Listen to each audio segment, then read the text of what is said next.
another great conference. It's been truly splendid. And this is a great gathering where we managed to bring a large part of this community of practice together so that we can share, we can build, and we can challenge ourselves on how to organize to make a better water future. And that's primarily what I want to talk to today. I want to talk to the notion of sustainable water futures. So to begin, I think we have to remind ourselves continuously of this problematic that we're looking at. Now, there's been a lot of analysis throughout this week, and some of the analysis I've seen has been incredibly innovative and very sophisticated. But eventually, the water challenge of the 21st century boils down to three drivers. The first of those drivers is the classical Malthusian challenge. So we are more people on this earth than we were ever before, and we are growing at a prodigious rate. We are already plus 7 billion people on this planet. The prediction is by 2050, we will be probably close to 10 billion people. The current estimate is 9.75 billion. So there's a lot more of us, and we're growing all of the time. The second is that we all have the aspiration that all of the world is going to have access to all of the basic services that we talk about and climb over the poverty line into the lines of the middle class, people like you and I. And one of the inevitable repercussions of that, of course, is that the water consumption increases.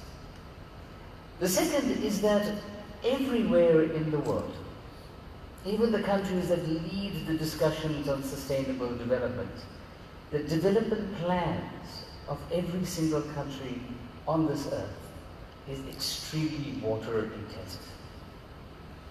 We haven't transcended the national sovereignty question. We're not talking about virtual water in the way that we were doing about 20 odd years ago.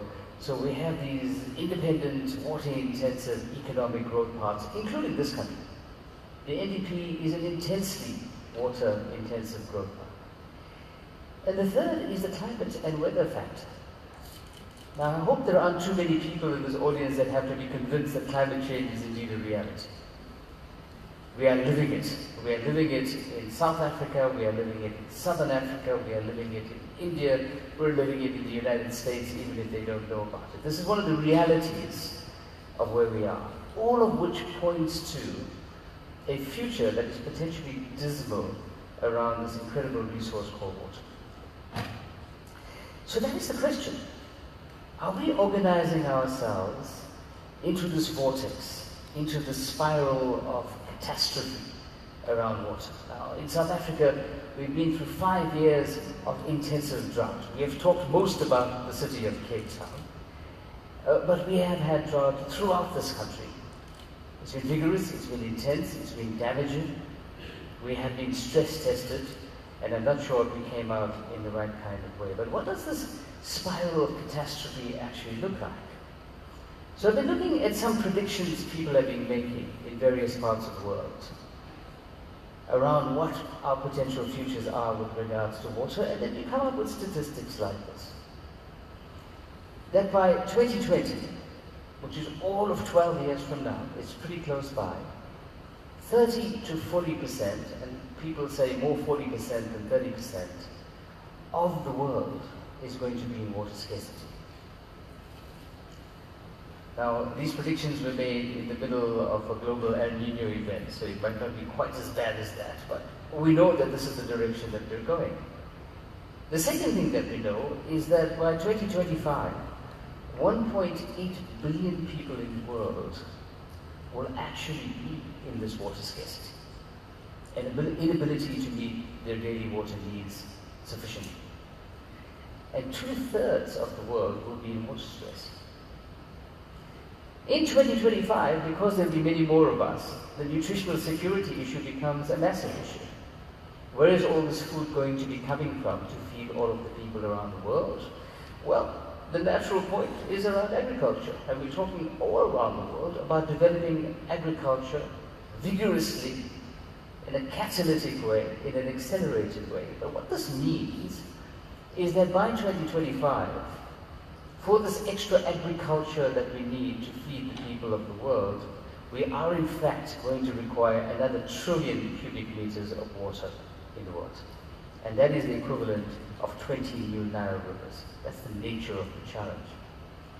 If we push a bit further, and we look at 2030, in 2030 it is estimated that the middle classes of the world will be approaching something close to 5 billion people.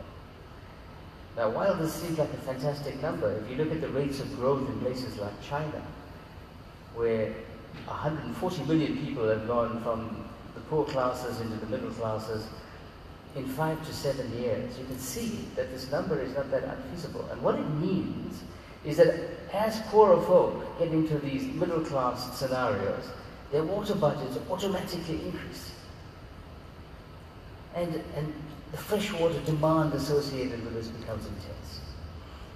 So if we look at a country like India, and we have the privilege of having today one of the foremost experts in water around the world, and she is from India, it is estimated that India will organize itself to have a demand close to 1.5 trillion cubic meters of water, and the current capacity is about 740 billion. That's the jump that we're talking about.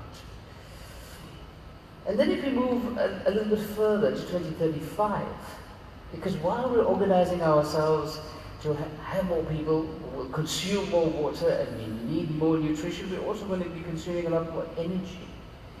And the IAEA says that we're going to need about 35% more energy based on that consumption driver in 2035 compared to where we are now. And that means there's going to be an increase in the overall water demand of 15% coming just from the energy sector. And it starts sorting itself out in a very difficult way. It's saying that by 2040 you're making difficult choices. You can have either water available to quench your thirst, or to grow food, or to have energy, but not necessarily all three of them. Then if we move closer to the 2050 scenario, and 2050 is talking about close to 4 billion people on Earth. At that time it will be 40% of the Earth's population being in water stress in the world. It's quite extreme. We're also saying that by 2050, because we have these 10 billion people around, our agriculture has to be developed at an even faster rate. And here we're talking about another 15% increase in the water withdrawals. And we're saying that by 2050, the water demand compared to where we are today is more than 1.5 times. And 400% of that increase is in the place that we don't often talk about, and that is in the manufacturing sector. So if you look at the development plans of the different regions of the world, including SADC, including the African Union, including the South American regional plans, it's quite intensive around beneficiation and manufacturing. So the net result of all of the spiral says that in 2050, 1 out of 5 developing countries in the world, and there are 170 developing countries in the world, will be in water stress. This is an extreme scenario. So we're talking about 20% of the world with a higher level of development, but a development and a quality of life that is severely impeded by a non-availability of water.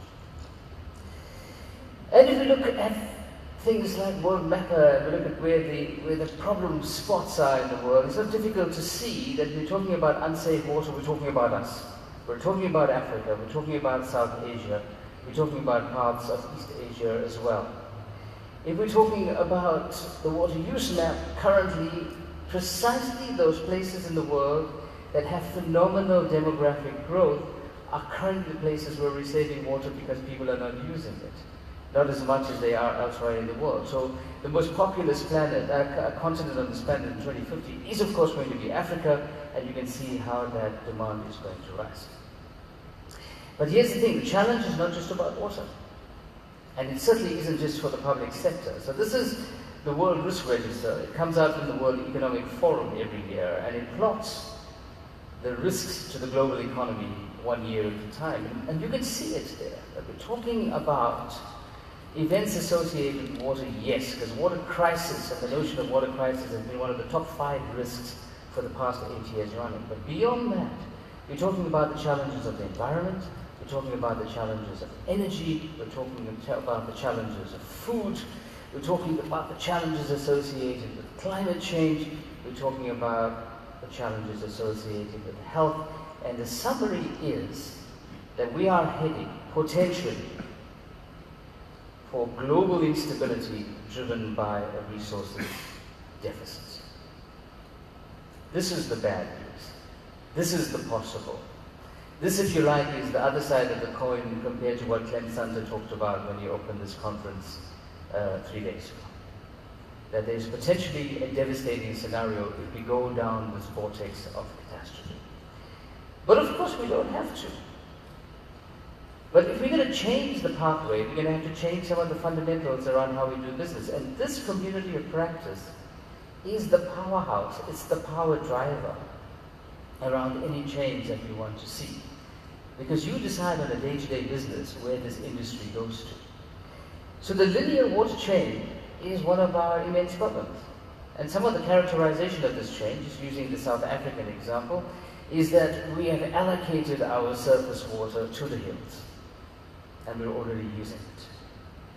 We're sitting in a domain where we have parameters that are telling us that our linear approach has severe flaws to it. One of those markers is the non-revenue water and the water losses inside the system and the cost of those water losses, which on today's rates, in 2018 rates, amounts to more than $1 billion, more than 13 billion rands in this country, in the big towns and cities alone. This is without going any further than that.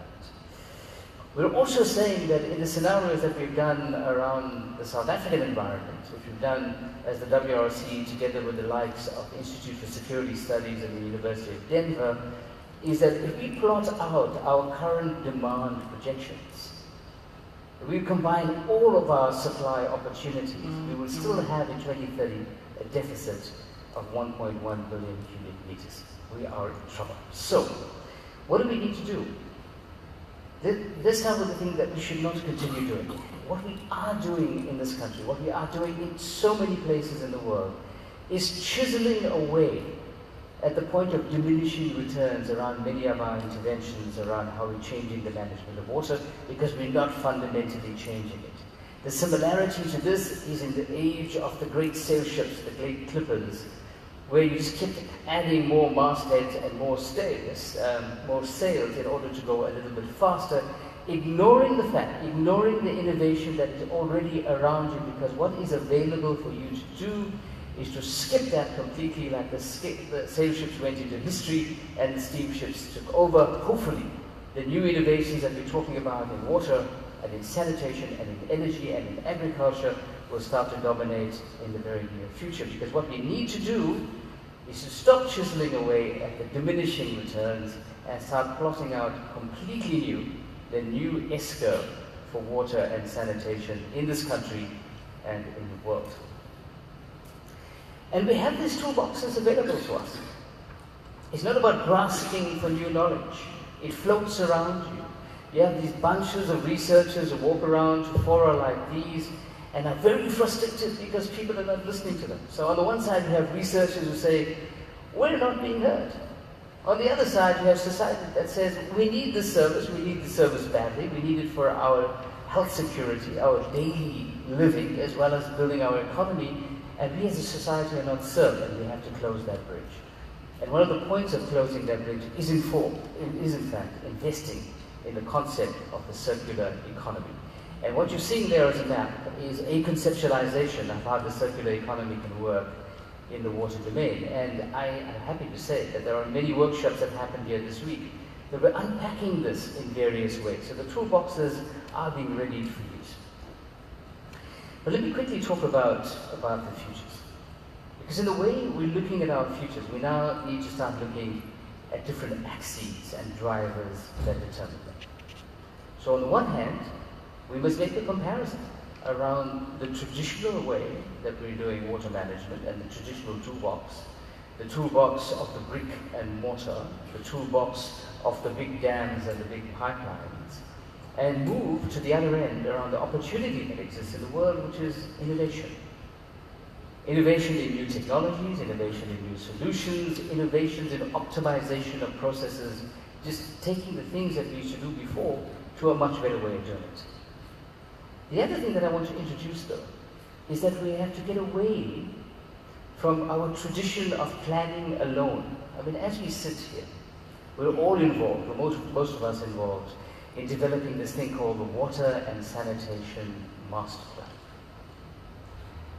We need to be moving from the Water and Sanitation Master Plan into the integrated plan for the water, energy, food nexus. Because as you saw in that catastrophe cycle, they're all very linked, very interdependent, and often competing for the same resources. So if you plot these axes out, these are the kinds of scenarios that emerge.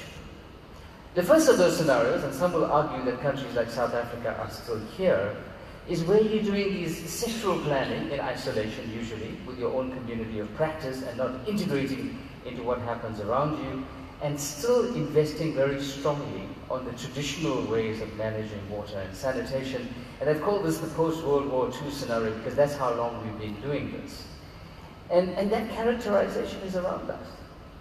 So the plot on the right-hand side of that graph is the plot that talks about the increased supply strategy that we have for this country going into the future. And as you can see, the big investments are still in the traditional places. I'm not going to talk too much about this, because you know this well.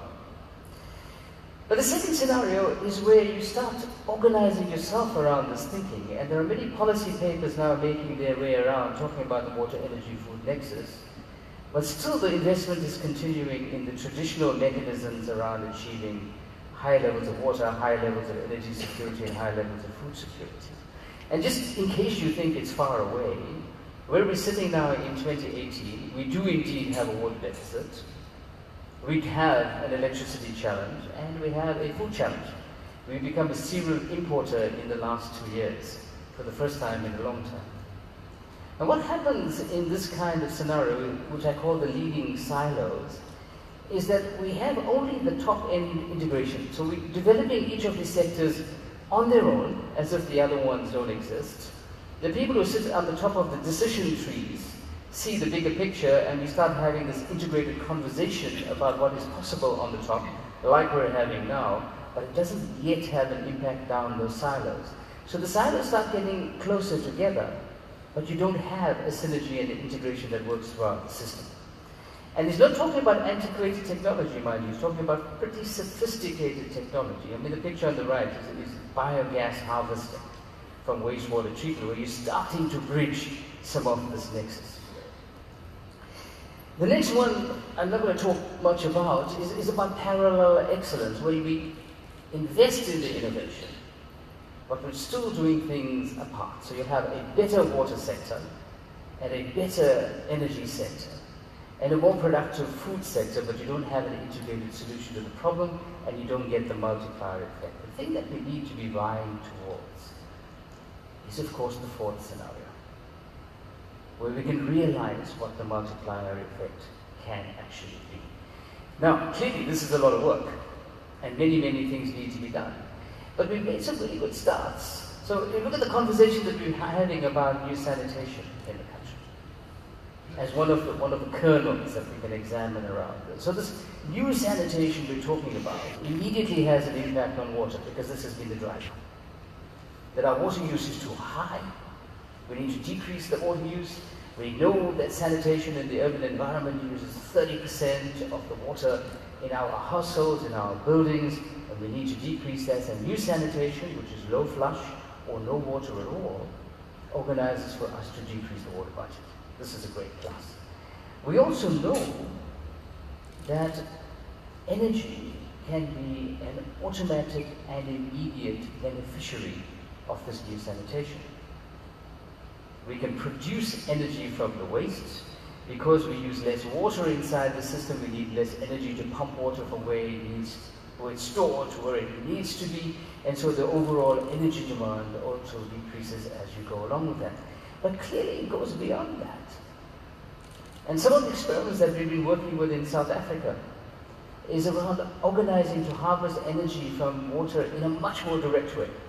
So as we sit here, and I don't know if Dimakatso is in the audience today, but as we sit here, the headquarters of Bloem Water in Bloemfontein is completely off-grid because it derives the energy it needs for those headquarter buildings from conduit hydro from a pipeline that runs right next to it.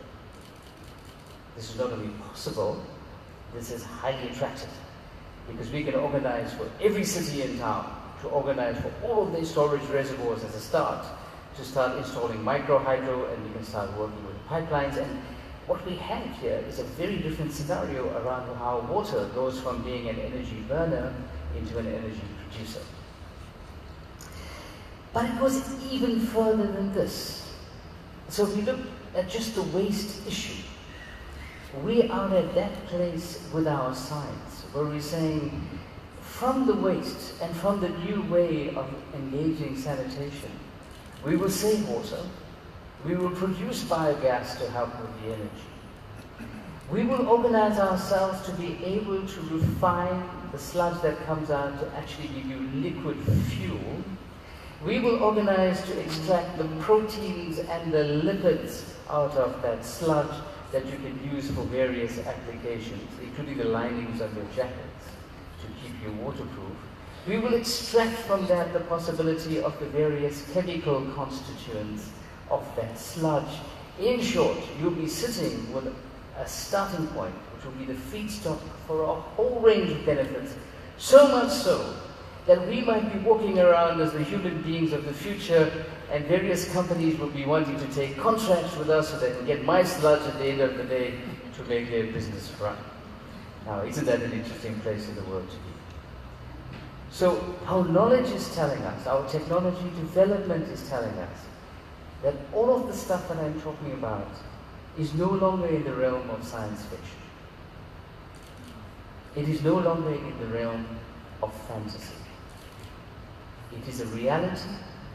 It is happening in demonstration plants. It is happening in laboratories and being demonstrated at lab scale, and for one or two very adventurous utilities in the world, it's actually happening at a national scale today on the 27th of June 2018. If we choose it, this future is available to us now. So colleagues, just to put out that summary to you again, and you can do exactly the same thing for every other commodity that you have in the whole of the water cycle. You can work out what the beneficiation points are around this. And of course, I left out of this the most classical use of waste, and that is waste as agricultural fertilizer, which incidentally is an innovation that's probably more than 10,000 years old and is still being used in the traditional way in many parts of the world. And according to one movie, even on Mars. So this is what is available to us. That we need to engage this conversation in a different way from the way we've been engaging it for far too long. We have to take the pain that we have gone through from the drought and organize that into the lessons, into the stimulus around organizing for us to, as the water sector, to engage in a water energy food strategy that will not only organize for us to have sustainable and prosperous water futures, but organize for the water sector to make very meaningful contributions to both energy security and food security going into the future. So to quote something from Sunita's book, and I don't know how freely this is available now, but the quest in that book, in the chapter she talks about the blueprint for the future, is that we have to get out of our bubbles and start creating these joint futures. So as we sit here today, we're having an intense water discussion. As we sit today in Gauteng, there is a similar workshop having an equal discussion about the future of electricity in this country. The various players in the agriculture sector have been having an ongoing debate for the past so many years around increasing nutritional security inside the system. We've got to get ourselves together, because the future water prosperity depends not just on a team water, but on a team water energy food.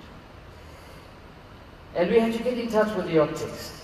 You know, there were many positive things that came out of the drought experience that we've been through in the last 5 years. We've opened our minds to new innovation.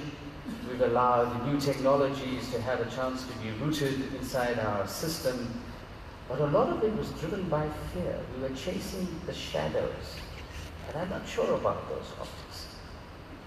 I mean, you will know this, but I have been one of the critics of this concept of day zero. Yes, you can frighten people into using less, but do you actually empower them to become sustainable and organized ambassadors for a better water future? I'm not quite sure about how that is construed. So the shadows are scary, and they're big, and they're overwhelming. But you know, what we need to do is to organize ourselves around this motto that the WRC folk carry around with them, and many of you are part of this as well, around Amandla Owazi Kubantu. The way we organize for the future that we want to see is to make sure that we have the power of knowledge in the hands of the people. Because only then can you get past the shadows and you empower yourself with the right perspective. And you see the problem as it actually is. And more often than not, it is something that you can solve. Colleagues, there's a lot more information available on our website, and we're happy that you use it, and we're happy that you trouble us around helping you to use it, and we're happy for you to become part of this future water team that we want to see, when we start organizing for water to be an asset for every system and for all of the subsectors around us. I thank you very much for your time.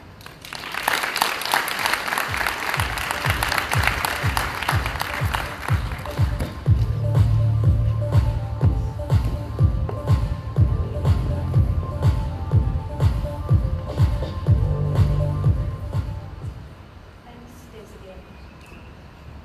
Very much speaking to the theme of the conference about breaking boundaries and connecting ideas is definitely the route to a sustainable water future.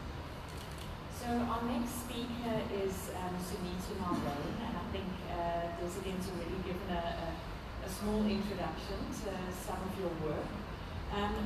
Sunita is the director of the Indian-based research institute, the Center for Science and Environment. So as well as being an author and an activist and a researcher, she's a leader in India around many environmental issues, some of them linked to water, some not. She's the director of the Society for Environmental Communications and also an editor of a fortnightly magazine, Down to Earth. In 2016, she was named in Time magazine's list of 100 most influential people. So we're really honored to welcome you to South Africa and to this WISA forum and to hear about some Indian perspectives on climate change and water sustainability. Thank you, Sunita.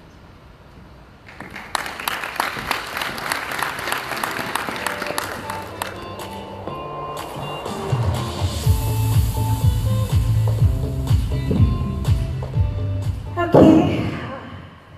Sorry. Okay. Thank you. I am really delighted to be here and happy to be with all of you and talk about what I have called how do we make a water-wise society. And we do that with the twin challenges that we deal with today, which is a climate-risked world, a fast urbanizing world, but most importantly, a highly